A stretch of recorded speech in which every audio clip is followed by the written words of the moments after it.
السلام علیکم ناظرین، سلطان اوران کے سیزن 1 کی لاسٹ ایپیسوڈ 26 کا پہلا ٹریلر جاری کر دیا گیا ہے، جس کے اندر ڈیفنے کی موت کا منظر دکھانا، ایزنے کے قلعے کو فتح کرنا اور اس کے ساتھ ساتھ اور بھی بہت سے اہم واقعات جو کہ اس ٹریلر کے اندر دکھائے گئے ہیں۔ تو ہمیشہ کی طرح ٹریلر کو اینڈ تک دیکھیے اور آخر پر کمنٹ میں اپنی رائے لازمی پیش کیجیے گا۔ تو چلیے بغیر کسی انتظار کے ٹریلر کا آغاز کرتے ہیں۔ ٹریلر کے آغاز میں ہم جنگل کے اندر ایزنے کی ایک بہت بڑی فوج کو دیکھتے ہیں جو اپنے گھوڑوں پر سوار ہوئے سلطان اوران کی جانب بڑھ رہی ہوتی ہے۔ ادھر سلطان اوران جو علاؤالدین سردار اور کارا خلیل اور باقی تمام سپاہیوں سے کہتے ہیں آج وہ قسطنطنیہ سے نکل چکا ہے۔ اس کے بعد منظر بدلتا ہے اور ہم دیکھتے ہیں کہ سلطان اوران اور ان کے باقی تمام سپاہی جو کہ اپنے گھوڑوں پر سوار ہوئے میدان جنگ کی جانب بڑھ رہے ہوتے ہیں۔ اس کے بعد ہم شہنشاہ اور شہنشاہ کو دیکھتے ہیں۔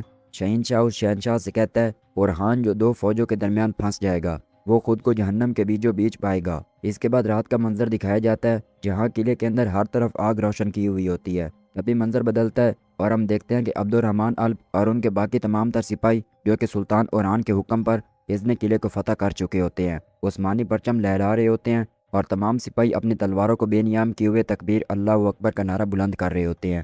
دوبارہ سلطان اوران، کارا خلیل اور علاؤالدین سردار کو دکھایا جاتا ہے۔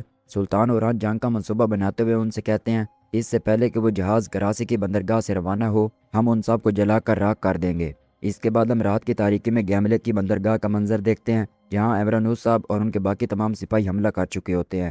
تلواریں مسلسل چل رہی ہوتی ہیں اور غداری کرنے والے تمام سپاہی اپنے انتقام کو پہنچ رہے ہوتے ہیں۔ اس کے بعد بورسا قلعے کا منظر دکھایا جاتا ہے جہاں قلعے کے اندر ملہون خاتون اور باقی تمام خواتین حلیمہ خاتون کا استقبال کے لیے کھڑی ہوتی ہیں۔ حلیمہ خاتون آگے بڑھتے ہوئے ان تمام خواتین سے کہتی ہیں آپ سب مجھ سے نظریں کیوں چرا رہی ہیں، کیا ہوا ہے؟ اس پر ڈیفنے اپنی نظروں کو نیچے کرتے ہوئے کہتی ہے دورسون۔ یہ سنتے ہوئے حلیمہ کافی پریشان ہو کر کہتی ہے دورسون کیا ہوا ہے دورسون کو؟ اس کے بعد منظر بدلتا ہے اور ہم دیکھتے ہیں کہ اسپورچا خاتون اور فاطمہ خاتون جو کہ ڈیفنے اور ان کے سپاہیوں پر حملہ کر چکے ہوتی ہیں۔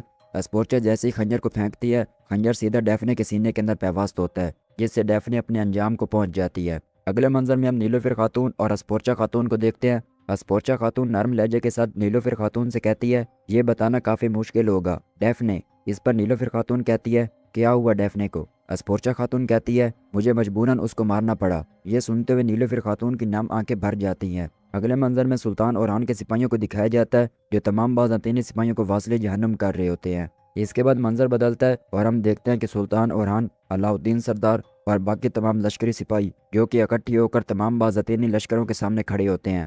تمام سپاہی اپنی تلواروں کو بے نیام کیے ہوئے تکبیر اللہ اکبر کی صدا بلند کر رہے ہوتے ہیں اور اس کے بعد شہنشاہ کو دکھایا جاتا ہے جو اکیلے اپنے گھوڑے پر سوار ہوئے سلطان اوران کو جال میں پھنسانے کے لیے جنگل کی جانب بڑھ رہا ہوتا ہے۔ ہم دیکھتے ہیں کہ شہنشاہ اور سلطان اوران آمنے سامنے ہوتے ہیں۔ شہنشاہ سلطان اوران سے کہتا ہے آج تم سب کا حساب یہی ہوگا۔ اس پر سلطان کہتے ہیں ہم بھی تمہارا ہی انتظار کر رہے تھے شہنشاہ۔ دوبارہ مسلمانوں اور بازنطینی سپاہیوں کی فوج کو دکھایا گیا ہوتا ہے۔ سلطان اپنے تمام سپاہیوں سے مخاطب ہو کر تلواروں کو بے نیام کرتے ہوئے کہتے ہیں وہ جنگ جو آج ہم نے بسم اللہ پڑھ کر شروع کی ہے یہ سرحدی علاقوں کی سب سے بڑی جنگوں میں سے ایک ہے اور ہم وہ تلواریں بنیں گے جس سے ہم اللہ تعالیٰ کی فتح حاصل کریں گے انشاءاللہ۔ اور اسی پر ٹریلر کا بھی اختتام ہوتا ہے۔ ناظرین کیسا لگا آپ کو آج کا ٹریلر؟ امید کرتا ہوں پسند آئے گا۔ جیسا کہ آپ جانتے ہیں کہ لاسٹ ایپیسوڈ آ چکی ہے اور اس کے بعد ہم اسی چینل پر اللہ پرسلان سیریز کو شروع کرنے والے ہیں۔ آپ جتنا جلدی مجھے پیار اور سپورٹ دکھائیں گے میں انشاءاللہ العزیز زیادہ سے زیادہ اسی چینل پر ایپیسوڈز کو اپلوڈ کروں گا۔ ایک چینل پر سلطان محمد فاتح سیریز اور دوسرے چینل پر اللہ پرسلان سیریز۔ ایک ہی بندے کا ان دونوں سیریزوں کو چلانا کافی مشکل ہو جاتا ہے کیونکہ وائس اوور کرنا اور ایڈیٹنگ کرنے میں کافی ٹائم لگ جاتا ہے۔ جتنی جلدی کامیابی بڑھے گی میں اتنی جلدی ٹیم کو ہائر کر سکتا ہوں۔ جلدی ملتے ہیں آپ کو ایک نئی ویڈیو کے ساتھ، تب تک کے لیے دعاؤں میں یاد رکھیے گا۔ اللہ حافظ۔